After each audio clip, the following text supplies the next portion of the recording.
તો સાબરકાંઠાના વિજયનગર તાલુકાના 7 યુવાનો હજુ પણ કુવૈતમાં અટવાયા છે। વિદેશમાં પોતાના સ્વજન અટવાઈ જવાથી દેશમાં તેમના પરિવારજનો આંસુ વહાવી રહ્યા છે। કોઈનો પુત્ર તો કોઈનો પતિ તો કોઈનો ભાઈ વિદેશની ધરતી પર અટવાયો છે અને તેના કોઈ સમાચાર કે ભાળ નથી। કુવૈતમાં આગની ઘટના બાદ ગેરકાયદે રહેનારા લોકો પર પોલીસે તવાઈ બોલાવી, જેમાં 10 ગુજરાતીની અટકાયત કરાઈ હતી, જેમાંથી 3 વતન પરત ફર્યા છે, પરંતુ 7 લોકો હજુ વિદેશની ધરતી પર ફસાયેલા છે।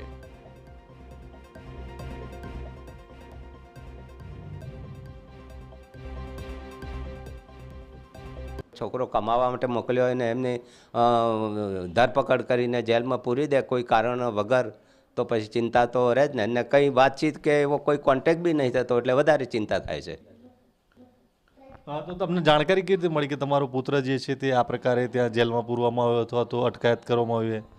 એટલે એ તો સાહેબ અમુક જે બહાર રહી ગયા ને અમારા સંબંધીઓ કે એમ તેમ મિત્રો એમના કે એમના થ્રુ જાણવા મળ્યું। વિદેશમાં ફસાયેલા સ્વજન સાથે પરિવારજનોએ 1 સપ્તાહથી વાત નથી કરી અને તેમના કોઈ પણ સમાચાર નથી। પોતાના સ્વજન ક્યારે પરત ફરશે તેની રાહ સાથે પરિવારો દિવસો વિતાવી રહ્યા છે। કુવૈત કમાણી કરવા માટે ગયેલા સુનીતા પટેલના પતિ પણ કેટલાય દિવસથી ફસાયેલા છે। સુનીતા પોતાના પતિને યાદ કરીને રડી રહી છે અને ક્યારે તેની ભાળ મળશે તેની વાટ જોઈ રહી છે। આ રવિવાર 8 દિવસ થયા, આજે 8 દિવસ થઈ ગયા, કોઈ વાત નથી થઈ મારી। એને જોડે વાત કરવી છે, એને સાથે બહુ દિવસ થઈ ગયા, ના એને જોયા ના વાત કરી છે। તો તમને છેલ્લા સમાચાર શું મળ્યા હતા કે શું પરિસ્થિતિ છે એમની?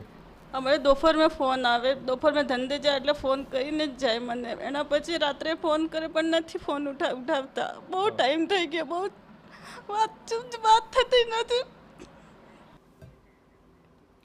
વિદેશમાં કમાણીની આશામાં ઘણા લોકોએ પોતાના પુત્ર કે સ્વજનને ઘરેણા ગીરવે મૂકીને, જમીન ગીરવે મૂકે કે પછી લોન લઈને પણ ત્યાં મોકલ્યા હતા, પરંતુ એક ક્ષણમાં આ સ્થિતિ બદલાઈ ગઈ। આશાઓ ઠગારી નીકળી છે। પરિજનો હવે ભારત સરકારને ગુહાર કરી રહ્યા છે કે સરકાર તેમના સ્વજનોને વિદેશથી પરત લાવવા મદદરૂપ બને।